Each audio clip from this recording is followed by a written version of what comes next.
भंडारा तुमसर बालाघाट या राष्ट्रीय महामार्गावर मोठ्या प्रमाणात खड्डे तयार झालेले आहेत आणि यामुळं मोठ्या प्रमाणात अपघाताला आमंत्रण मिळत असून प्रशासन याकडे दुर्लक्ष करत असल्याने नागरिकांनी आंदोलन सुरू केलेले आहे।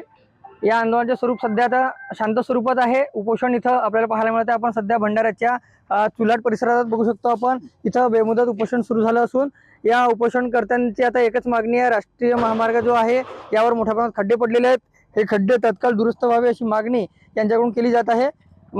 प्रशासन आता याकडे लक्ष देतं का हेही पाहणं महत्त्वाचं आहे। आपल्यासोबत बोलण्याकरिता उपोषणकर्ते आहेत, त्याला काय सांगाल, काय आपली नेमकी मागणी आहे याची? 3 वर्षापासून प्रशासनाला वारंवार निवेदन दिलं आहे। बेमुदत आपला आंदोलन सुद्धा झालेले आहेत, पण प्रशासनाने याच्यावरती कुठल्याही प्रकारचे नाही का डागडुजी केली नाही, दखल घेतलेली नाही।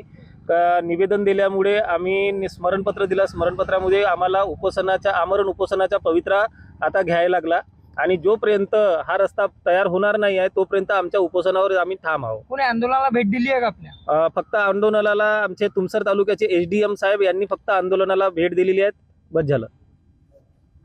नक्कीच तुमसरचे एसडीएम यांनी आंदोलनाला भेट दिलेली आहे। आपल्यासोबत बोलण्याकरिता संजय मते आहेत, ओबीसी क्रांती मोर्चाचे जिल्हाध्यक्ष आहेत।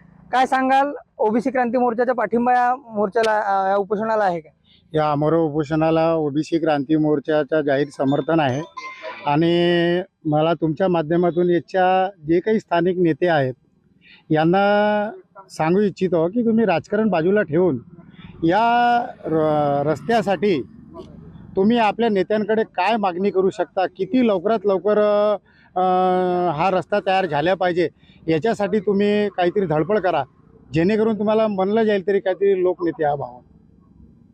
नक्कीच हे जे आंदोलन इथं सुरू आहे, उपोषणाचे स्वरूप सध्या याला प्राप्त झालेलं आहे। सर्वपक्षीय उपोषण इथं आहे आणि उद्यापर्यंत जर यावर कुठल्याही प्रकारची गांभीर्यपूर्वक जर दखल घेतली नाही प्रशासनाने तर हे उग्र स्वरूप होईल आणि आंदोलनाचं रूप घेईल असंही हे उपोषणकर्ते जे आहेत सांगताना पाहायला मिळते। त्यामुळे आता प्रशासन याकडे खरंच गांभीर्याने लक्ष देतं का आणि यांच्या मागण्या मान्य करतं का याकडे आता सर्वांच्या नजरा लागली आहेत।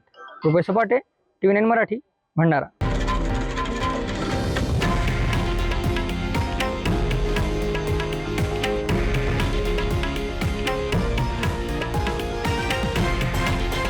हे आहे देशातील नंबर 1 न्यूज नेटवर्क आणि आपण पाहत आहात TV9 मराठी, एकमेव।